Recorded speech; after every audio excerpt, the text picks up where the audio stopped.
ખેડૂતોના પડતર પ્રશ્નને લઈને ઉપલેટા કોંગ્રેસ પાર્ટી દ્વારા મામલતદારને આવેદનપત્ર આપી રાષ્ટ્રપતિ સમક્ષ રજૂઆત કરાઈ। આપણા સમગ્ર ભારત દેશમાં હાલ ખેડૂતો પોતાના હક અને અધિકાર માટે કેન્દ્ર સરકાર સમક્ષ આંદોલનના માર્ગે જઈ રહ્યા છે।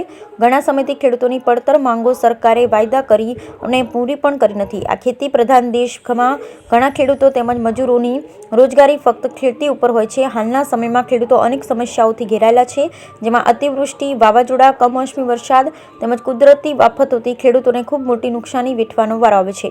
આ ઉપરાંત ખેત પેદાશો ઉત્પન્ન કરવા માટે ખાતર, બિયારણ, જંતુનાશક દવાઓ, ડીઝલ તેમજ ખેતી માટે ઉપયોગમાં આવતા ઓજારો આ તમામ વસ્તુઓમાં જે ભાવ લગાતાર વધી રહ્યા છે, તેથી ખેડૂતો ખૂબ સંકટમાં આવી રહ્યા છે। આથી ખેડૂતો કર્જ આવી આપઘાત કરવાના પણ બનાવો વધી રહ્યા છે। આવી તમામ બાબતોને લઈ ખેડૂતોએ વર્ષ 2020-21માં દિલ્હી ફરતે આંદોલન કર્યા, જેમાં સરકારે ખેડૂતો સંગઠનો સાથે સમાધાન કરી તમામ માંગણીઓ પૂરી કરવા બાહેધરી અને વચનો આપ્યા।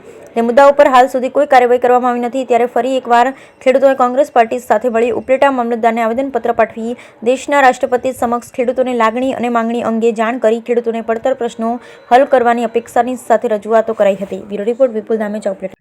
મારું નામ ડાયાભાઈ ગજેરા, ગુજરાત કિસાન સભાનો પ્રમુખ છું। દિલ્હીની અંદર જે ખેડૂત આંદોલન ચાલુ છે, આજે 13 તારીખે દિલ્હીની અંદર પ્રવેશ કરવા માટે ખેડૂતો ઝઝૂમી રહ્યા છે। ખેડૂતોનો મુખ્ય સવાલ છે, ખેડૂતોને એમએસપી ટેકાના ભાવ સ્વામિનાથન સમિતિની ભલામણ મુજબ કરવાની માંગ છે। સરકાર સ્વામિનાથનજીને ભારત રત્નનો એવોર્ડ આપે છે, પરંતુ તેમણે જે ભલામણો કરી છે એ ભલામણો સ્વીકારતી નથી। આ સરકારની બે ધારી ચાલ છે, બે ધારી નીતિ છે, એ ખેડૂતો સારી રીતે સમજે છે અને માત્ર મતની રાજનીતિ કરવા માટે થઈને આજે ખેડૂતોને આ ગેરમાર્ગે દોરવાનું એક વાત છે। આજે આ ખેડૂતનો જે ટેકો દેવા માટે ઇન્ડિયા ગઠબંધનના સામ્યવાદી પક્ષ અને કોંગ્રેસ પાર્ટી બંનેએ આજે ખેડૂતોને ટેકા આપવા માટે, સમર્થન આપવા માટે આવેદનપત્ર દેવા માટે આવ્યા હતા। ખેડૂતોની માગણી વ્યાજબી છે, ખેડૂતોની માગણી સરકારે સ્વીકારવી જોઈએ અને જો ખેડૂતોની માગણી સરકાર સ્વીકારશે નહીં તો ફરી જે આંદોલન અગાઉ થયું હતું 13 મહિનાનું, એવું જ ફરી આંદોલન આ દેશમાં થવાનું છે। એટલી ખેડૂતો મક્કમતાથી આગળ વધી રહ્યા છે, એ વાત સરકારે બરોબર સમજવી જોઈએ। પાર્ટી દ્વારા સંયુક્ત કિસાન મોરચા